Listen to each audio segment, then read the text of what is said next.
el, es como un procedimiento por eliminación. Es decir, el hecho de investirlo en una situación es un principio de iniciación. Después hay una segunda parte que es la búsqueda de la concentración. La concentración hacia el interior, una cosa que le permita al actor describir todo lo que puede pasar, no de una manera intelectual, sino en una forma sensible y física, que es el lenguaje que me interesa, ¿no? Es decir, yo comprendo que en un sistema de libertad, esta libertad es importante en la medida en que esa libertad se inscribe en el orden de la proposición. Si es una libertad que no es en lo absoluto, sino es una libertad que tiende a la orientación que tiene una cierta orientación, en suma. No es una libertad desconcertante y gratuita, es la libertad en el interior de una proposición. Y esa proposición, como decíamos, tiene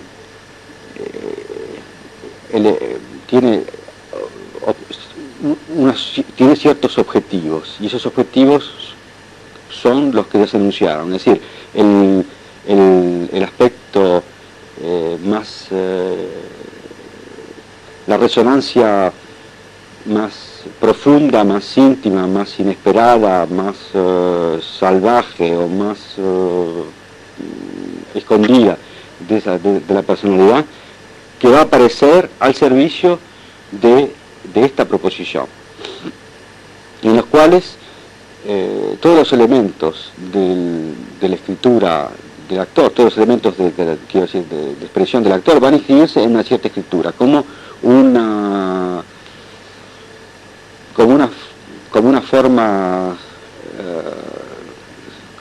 forma, a través de una forma selectiva. Esa forma selectiva, evidentemente, esa selección de proposición, esa selección de signos, es lo que van a dar el punto común entre el trabajo de ese actor y el de los otros, o el de lo que se desprenda de esa situación y la siguiente o la que precede.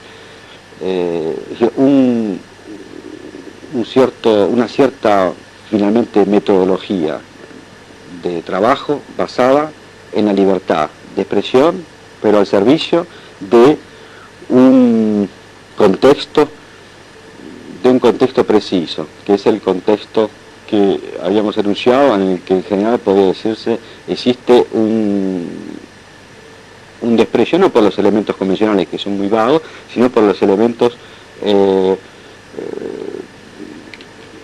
simplemente anecdóticos, es decir, algo que sobrepasa, completa y llena de una forma exhaustiva una proposición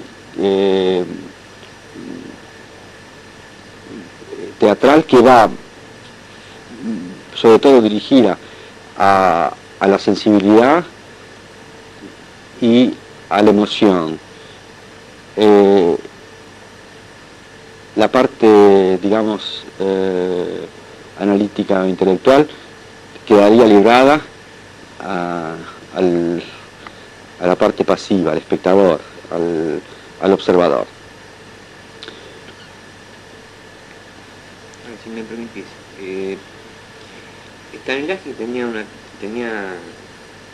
tres elementos fundamentales en la técnica de su trabajo.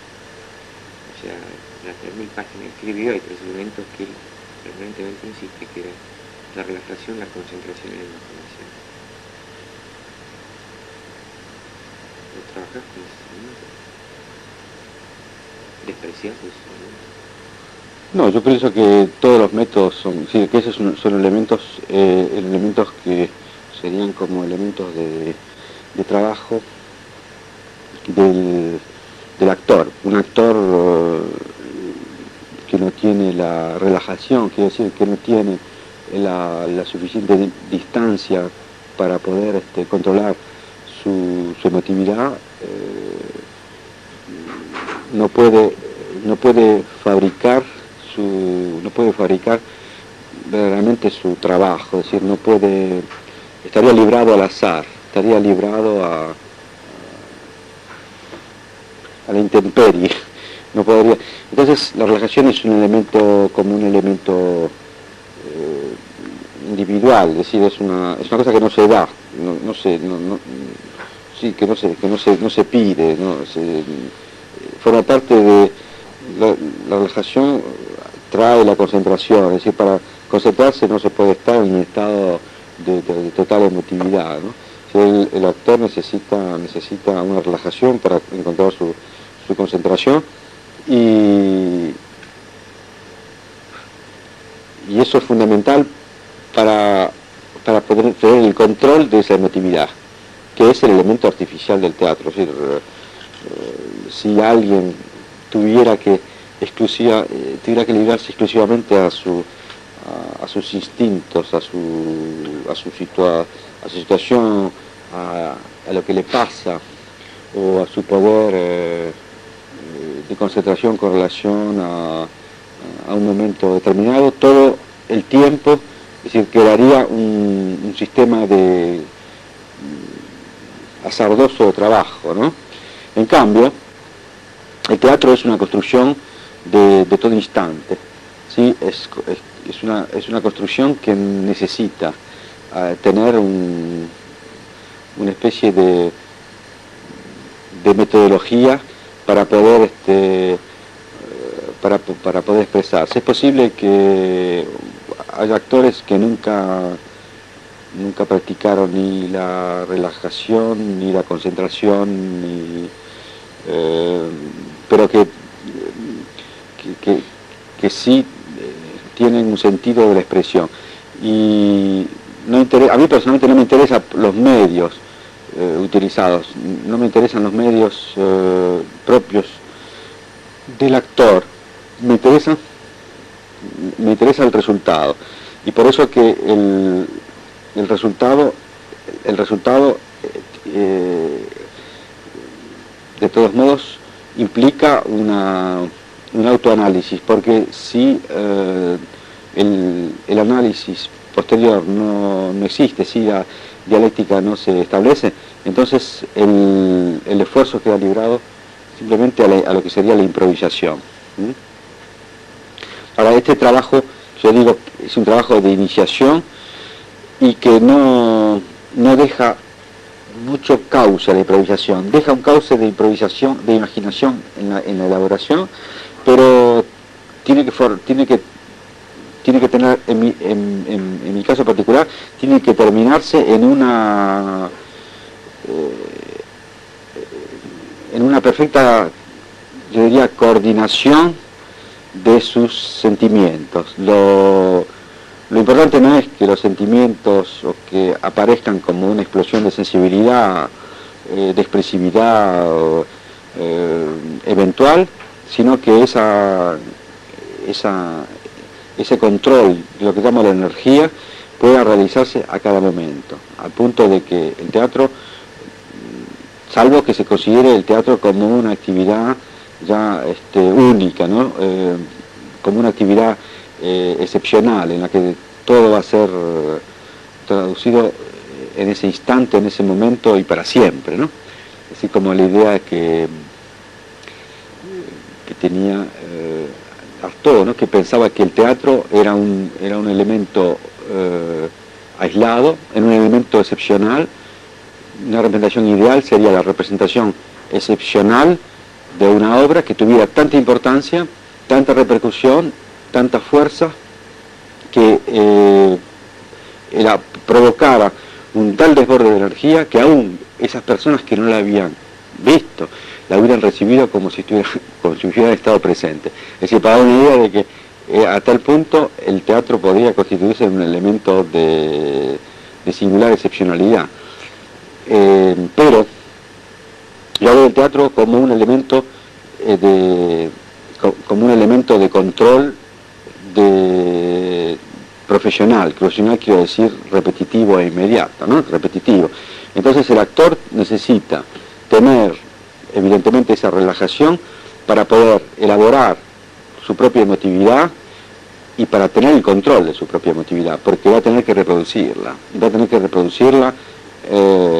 tal vez muchas veces, si lo que da lo que es tener en cierta medida el mecanismo de lo repetitivo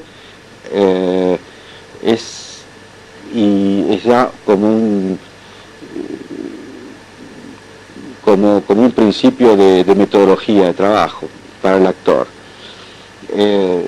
Así pues, el instinto me parece un elemento fundamental que yo utilizo muchísimo, que yo trato siempre de despertar, de provocar, de exacerbar incluso, pero para luego incluirlo para luego canalizarlo, no para dejarlo al estado bruto, porque en ese caso